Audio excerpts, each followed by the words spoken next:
For the most part, I like to think that I have a pretty good handle on the way that the world works and a good understanding of why things are the way they are.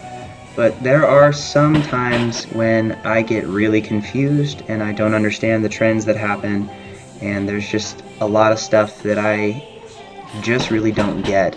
And I'm going to get to that in a minute. First, I'm going to go through the workout really quick.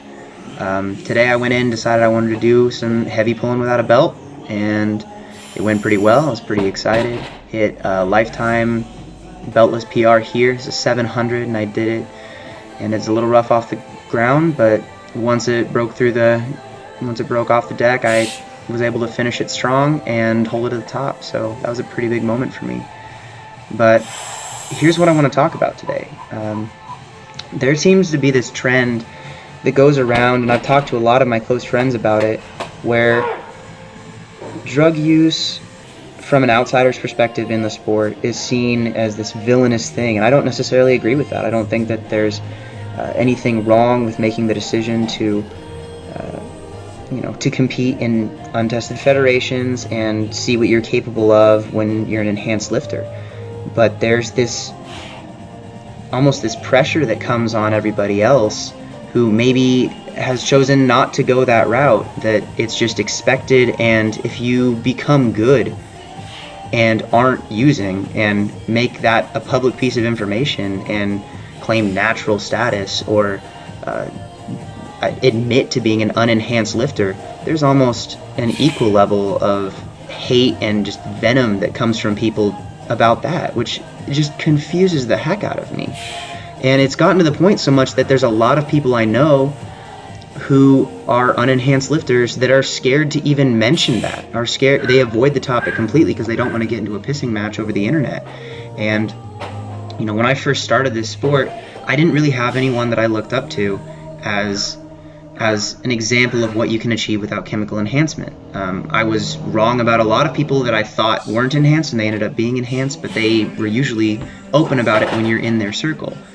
And I never really had anyone I could look at who stood by their convictions and represented the way I wanted to do things. And so I'm going to step into that role right now, and I'm going to make a statement that some people may be really uncomfortable with.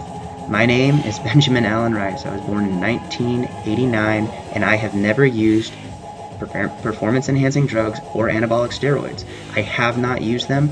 I just have worked for the last 14, going on 15 years to build myself up to this level of strength that some people feel like is impressive, but I don't do it for them. I do it for me. There's no reason for me to pursue enhancement, especially at this point in my life.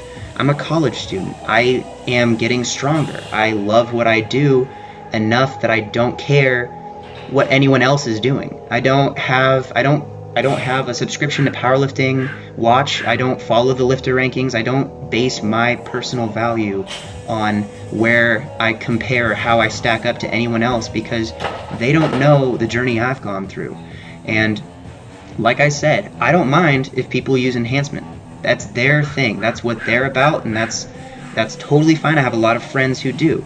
That's not my path. That's not going to bring me any kind of personal satisfaction, at least at this point in my life. And so I am trying to say I'm unashamed of the fact that I'm unenhanced.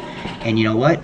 I'm good at this. And I know that it makes some people mad because they want to be able to point to it and say, well, that's why he's good at it. When in reality, I just have refused to accept the limitations that other people have placed on my abilities and on abilities in general. I'm good at this. I've worked hard to be good at this. If you do anything for 14 years and you're still pretty bad at it, maybe you should get out of it. But that doesn't mean that I have made other decisions or that I'm being dishonest. And when people come at me and say things that are hurtful or threatening towards me or people that I care about just because I am not afraid to state that fact, that's really saddening to me, and it's disturbing. Not saddening to the point where I'm going to go into a shell and be scared of people coming at me, because I believe in this and I believe in what I'm doing and I believe in what I'm saying, so I'll continue to say it. And to my subscriber base who's been incredibly supportive, this video really, the video's for you, the talk isn't. This is for the people who still have some broken view on what human capacity is and what human capability is, even without enhancement. And so as long as I continue to be living life the way I am and doing things the way I am, I refuse to be ashamed of the way that I'm doing them, and I'm going to be open with you guys about it, and I'm going to keep that energy coming forward. So thank you guys for watching, and I will see you tomorrow. Bye.